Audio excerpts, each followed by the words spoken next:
Bad haircuts, a sign that you and the barber that you go to do not care about your well-being. Either that or Caribbean parents happen to be paying for your haircuts. But what if your go-to haircut happens to be a bad haircut? And that haircut is so bad, so utterly distracting, that even through the passion and heart you poured out into a song is just completely overshadowed by your haircut. It hurt me not being able to give you what you want since I was a toddler.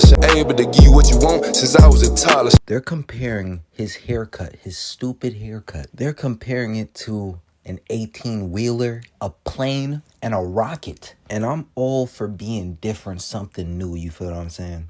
Just to switch it up. But if my haircut is being compared to numerous miscellaneous objects taped to people's head, that might just convince me to restart. And the funniest part is, because the way the internet is, I literally watched the entire meme and disaster play out before my very eyes. Originally, it started out like this. Patrick Bateman is walking down his hallway with his headphones. It would have the caption, "Me walking to class listening to," and on the bottom of it would show what's playing through your headphone. This is kind of what put me on to the song's existence in the first place. If it wasn't for Patrick Bateman's good taste in music, we probably would have never even knew this song or this hairstyle existed. But the problem wasn't that we were listening to the song, because that's good for him, that's beneficial. The problem was that what we were seeing was more distracting than what we were hearing. Because peep this, and you could sing along if you want to. He said, 2 a.m., the not still young. You live by the gun, you gon' die by the gun. And that's some deep substance right there. Something only a person like me or Ja Morant could relate to. And there's a combination of things happening while he's flowing. Beats knocking, you're bumping your head, probably tapping your right foot just in motion. But since you're watching the music video, you make the mistake of opening your eyes.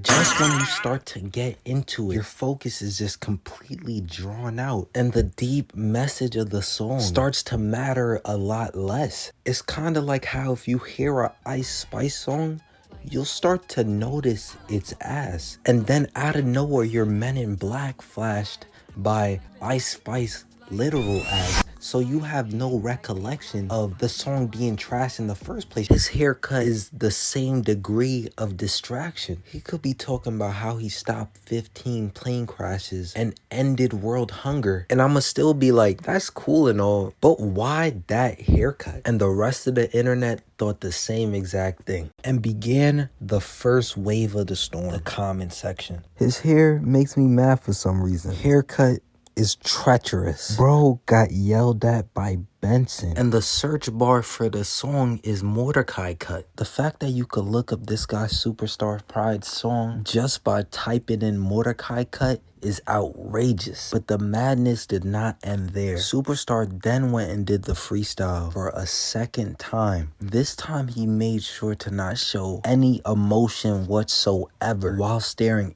angrily at the audience as if we're the ones who cut his hair. It was obvious he wasn't taking the criticism well, because in the second freestyle specifically, he made sure to show no side profile whatsoever, hiding the abomination on his head with his headphones. And I feel like he's taking the criticism way too seriously, because you gotta think about it. We live in a time where rappers' only choices between hairstyles are dreads or dreads. And if he played it right, kids all over the country would have been asking their barber for this foolish haircut. But to each his own, I guess. And currently the song now sits at 14 million on YouTube, charts at number 45 on the billboards, and has also amassed over 7 million monthly listeners on Spotify. Which of course is gonna raise the question, like, what's next for this guy? And me personally, I'm praying he drops a diss track on his barber, because whoever this barber is to take money from you after you ask for this foolishness is just not a good person. But in all seriousness, I hope bro keeps growing, and hopefully he grows his hair out. And y'all let me know what y'all think, and make sure you tell your barber that this the haircut you want, and be sure to like and subscribe,